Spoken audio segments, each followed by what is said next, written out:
Tattoo போடுறீங்க, உங்களோட ஒர்க்க காட்டணும்ன்ட்டு அதெல்லாம் பண்ணலாம். ஒண்ணும் பிரச்சனை கிடையாது. நீங்க வீடியோ போடுங்க, எது வேணாலும் பண்ணுங்க. எதுக்கு தேவையில்லாத வீடியோலாம் போடுறீங்க? அதுதான் எனக்கும் கேள்வி இருக்கு. ஏன்னா, இப்போ அவங்க அந்த மாரி போடுறாங்க இல்லையா? நம்ம வீடியோ ரீச் ஆவணும். ஒரு பொண்ண வச்சு போட்டா அது ரீச் ஆகும் அந்த வீடியோ அப்படின்னு அவங்களுக்கு தெரிஞ்சிருது. எதுக்கு தொடைக்கிறது இப்படி தொடச்சு நீ டாட்டூவ காட்டலாம். ஆமா. பின்னாடி இருந்து கைய விட்டு தொடைக்கிறது.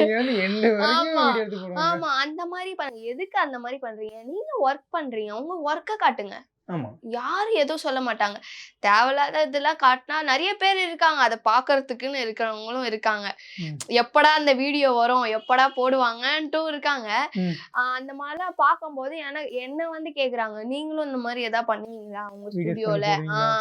அப்படின்னு கேட்குறாங்க. நீங்க பொண்ணாகுறீங்க. அப்போ உங்க பையனாச்சும் நீங்க போடுவீங்களா அந்த மாரி? அப்படின்னு கேட்குறாங்க.